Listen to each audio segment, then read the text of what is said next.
Olá, boa noite. Sejam bem-vindos ao grupo de estudos Irmã Angélica. Como todos sabem, há pouco perdemos o convívio imediato da nossa querida irmã, mestra e presidente dessa casa, que foi a nossa mestra durante todo esse tempo e passou para cada um de nós o que a gente sabe na realidade do Espiritismo. E por recomendação dela, os trabalhos seguem, continuaremos aqui fazendo a nossa parte do trabalho, aguardando ansiosamente, se possível, notícias da espiritualidade. É uma casa dos nossos amigos espirituais, seguimos ordens da espiritualidade.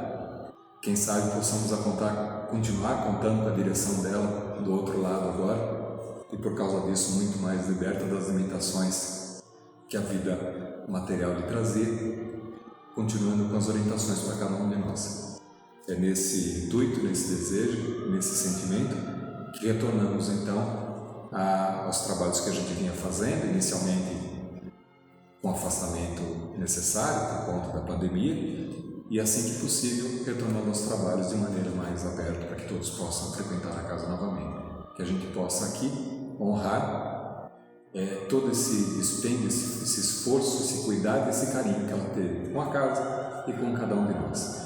Gratidão então a Dona Jandira Ruth por todo esse esforço de uma vida dedicada à causa, ao Espiritismo, a essa casa e a cada um de nós e a cada um daqueles com que ela teve contato e pôde brindar com a sua simpatia, sua alegria e o seu carinho.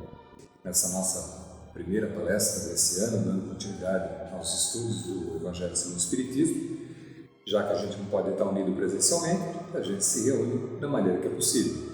Então, para que a gente possa aproveitar, vamos continuar durante um período ainda necessário gravando as palestras para que todo mundo possa participar desse instante.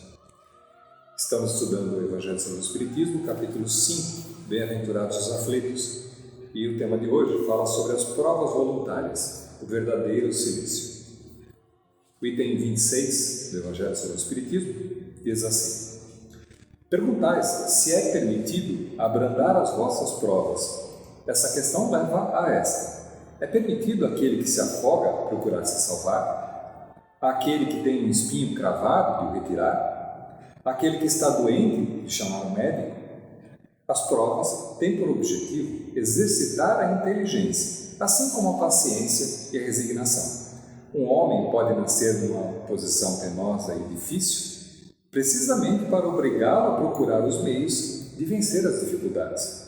O mérito consiste em suportar, sem lamentação, as consequências dos males que não se podem evitar, em perseverar na luta, em não se desesperar se não for bem sucedido, mas não um desleixo que seria preguiça mais do que virtude. Esta questão conduz naturalmente a uma outra.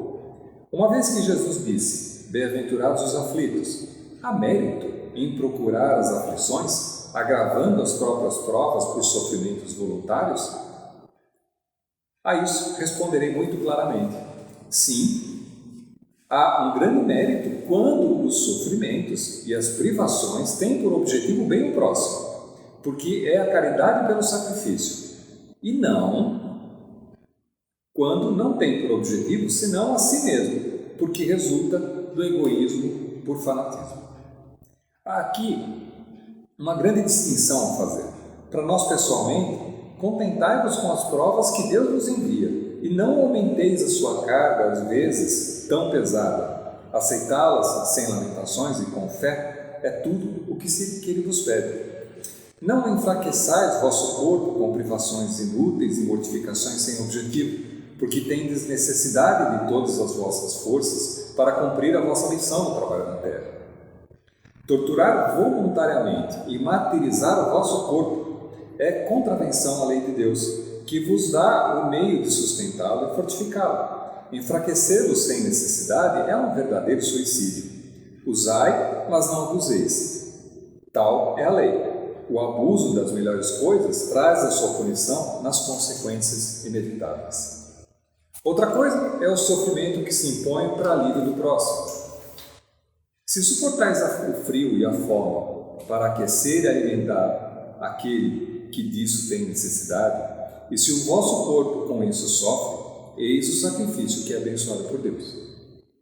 Vós, que deixais vossos aposentos perfumados para ir à mansarda infecta levar a consolação, vós que manchai as vossas mãos delicadas cuidando de chagas, vós que vos privais do sono para velar a cabeceira de um doente, que não é senão o vosso irmão em Deus, vós, enfim, que usais a vossa saúde na prática de boas obras, eis o vosso cilício, verdadeiro cilício de bênção, porque as alegrias do mundo não secaram o vosso coração, não adormecestes no seio das volúpias destruidoras da fortuna, mas vos fizestes anjos consoladores dos pobres deserdados. Mas vós, que vos retirais do mundo para evitar as suas seduções e viver no isolamento, qual a vossa utilidade na terra? Onde está a vossa coragem nas provas, uma vez que fugis da luta e desertais do combate? Se quereis um cilício, aplicai-o sobre vossa alma e não sobre o vosso corpo. Mortificai o vosso espírito e não a vossa carne. Fustigai o vosso orgulho, recebei as humilhações sem vos lamentar. Pisai o vosso amor próprio, resisti contra a dor da injúria e da calúnia, mas pungente que a dor corporal. Eis o verdadeiro cilício, cujas feridas vos serão contadas, porque elas atestarão vossa coragem e vossa submissão à vontade de Deus. Um Anjo Guardião, Paris, 1863. Já para esclarecer, já que esse termo não é um termo recente, é um termo bastante antigo e graças a Deus caído em desuso, né? O que é silício? Né? Silício aqui não é aquele material que é utilizado na construção dos computadores, aquele com S, esse aqui é com C. O silício, dito aqui, era um costume que algumas filosofias do passado, algumas existentes ainda, tinham de mortificar o corpo. O princípio é que o homem é imperfeito e sempre será imperfeito, e o corpo traz para a vivência do homem prejuízos terríveis, na medida em que ele estabelece certas necessidades que fazem do homem seu escravo. Então, o princípio dessas seitas, como por exemplo a gente viu em alguns momentos em alguns filmes, como Opus Dei, por exemplo, era utilizar alguma espécie de instrumento para mortificar o corpo, para prejudicar o corpo, para machucar o corpo, porque através do sentimento de dor pelo qual aquele que praticava, que usava o silício passava, mantinham diretamente, especialmente em todos os momentos da vida, ligados a Deus, à medida que o sofrimento faria essa ligação com Deus. Para o Espiritismo isso não faz sentido, na medida em que, primeiro, que não somos seres imperfeitos para sempre, não fomos criados à imperfeição, já que somos criaturas divinas, filhos de Deus, somos e temos dentro do nosso cerne a perfeição, então temos o caminho à perfeição. O que acontece é que somos perfectíveis, nós ainda somos imperfeitos na medida em que a gente precisa galgar certas atribuições, certas qualidades para que a gente se aproxime da perfeição. E aí, se aproximando da perfeição, cada vez mais próximos de Deus, estaríamos então mais longe dessas limitações que uma vida material nos impõe. Agora, daí a considerar que o corpo físico do qual nós somos usuários, vamos dizer assim, nesse momento, porque nós utilizamos nosso corpo físico durante essa nossa encarnação, já que o deixaremos de lado para obter uma outra existência, segundo os princípios do Espiritismo. O corpo físico não pode ser um entrave ao nosso desenvolvimento, porque seria contra as próprias leis de Deus e contra a própria natureza da utilidade da reencarnação.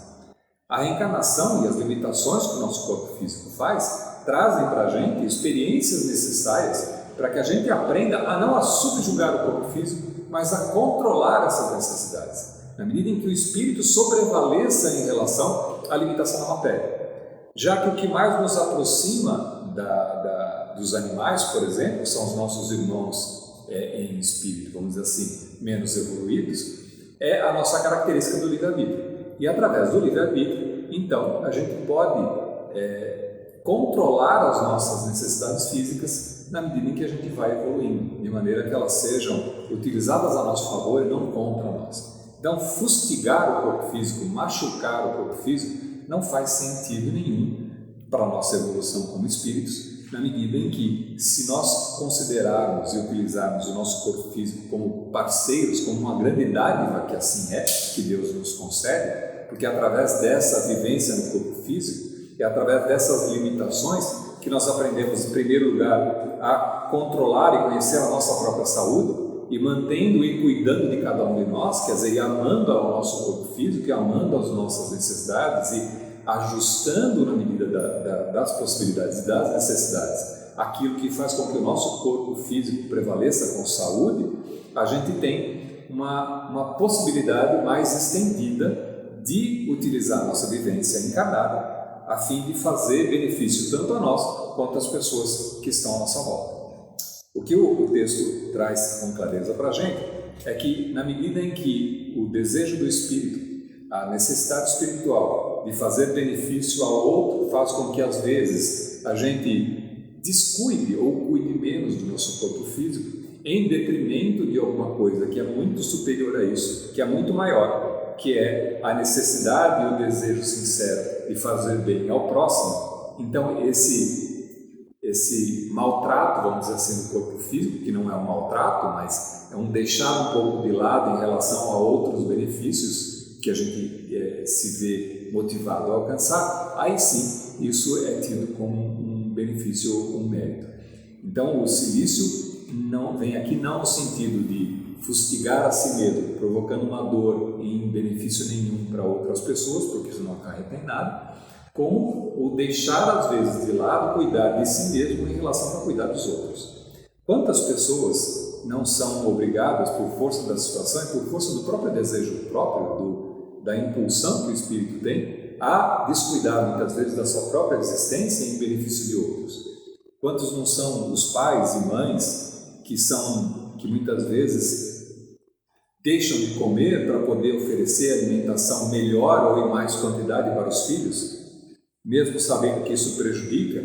Quantas noites de sono perdidas para cuidar de um filho que está doente naquele momento, ou de um parente, ou de um pai, ou de uma mãe, de alguém que precisa da nossa assistência?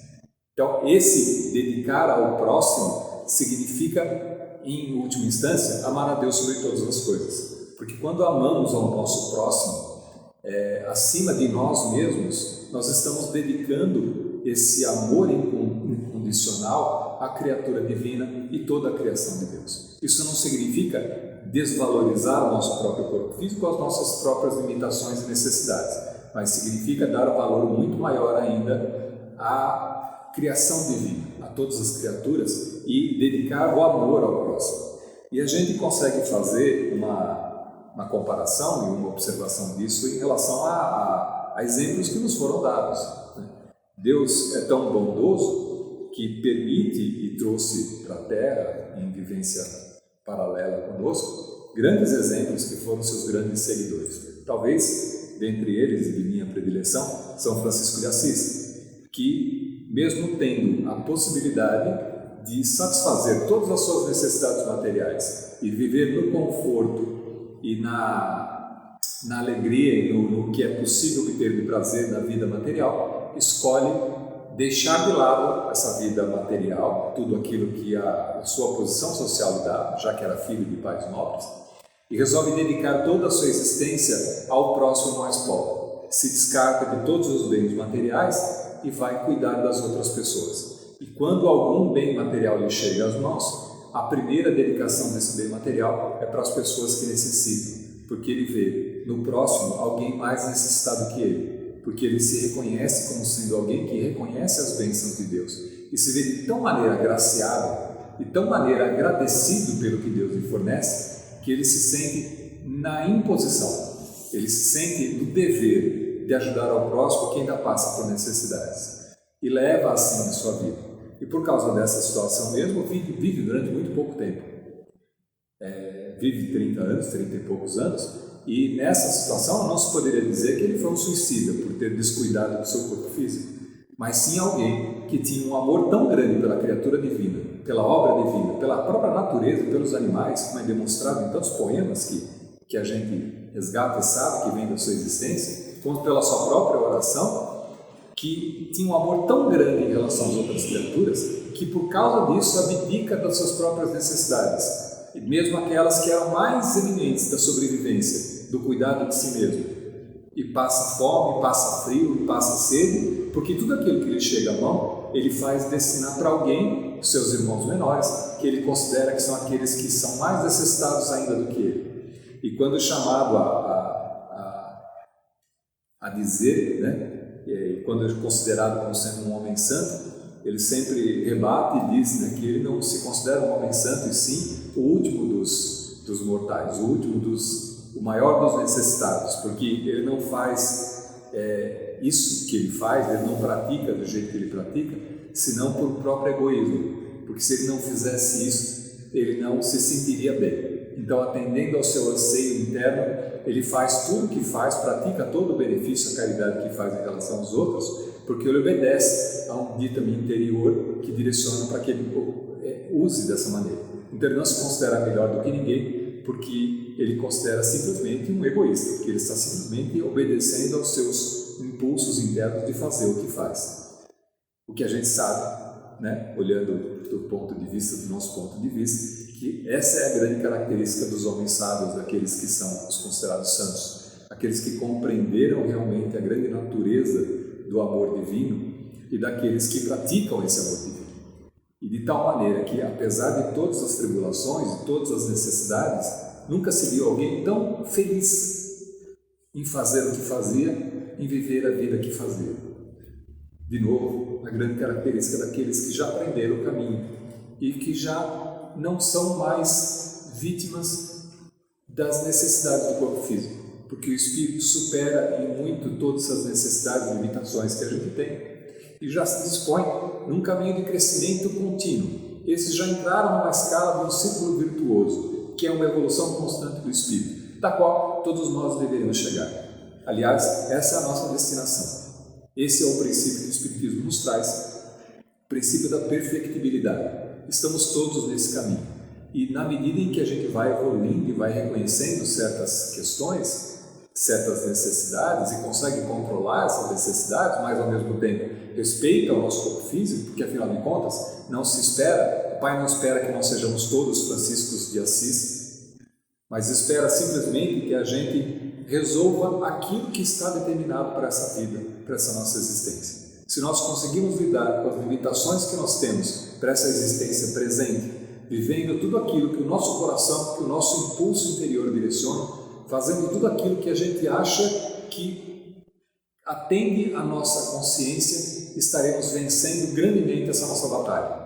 Porque não precisamos virar santo numa existência só, é preciso dar tempo ao tempo, várias existências serão necessárias, mas se a gente já consegue pelo menos reconhecer que a gente está nesse caminho e que a gente deve atender ao anseio da nossa consciência, do nosso grande mestre e diretor interno, que nos impulsiona e nos mostra o caminho que Deus tem traçado para cada um de nós, através da nossa consciência, através desse nosso guia, a gente vai conseguir cumprir essa existência com louvor e chegar na espiritualidade muito feliz por ter galgado aquilo que era necessário e era possível dentro das nossas capacidades, dentro da nossa experiência presente.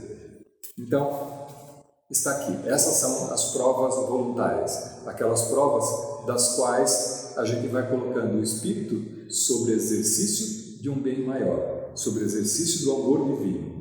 Essas são as provas. Se a gente atendesse simplesmente aos anseios da matéria, da nossa carne, nós seríamos iguais a animais. Aqueles que fazem assim estão muito mais próximos da escala animal do que da escala hominal, do que se tornarem mais perfeitos. E se estamos tentando nos distanciar no sentido de evoluir, de se colocar melhor, de alcançar a verdadeira felicidade prometida, a gente deve tentar alcançar certas virtudes e certas características que são essas que nos ligam mais a Deus do que ao princípio da evolução. Ficamos por aqui. Uma boa noite, bom dia, boa tarde, dependendo do horário que você estiver assistindo essa exposição. E a gente se vê na próxima semana com mais um estudo do Evangelho segundo o Espiritismo. Até lá!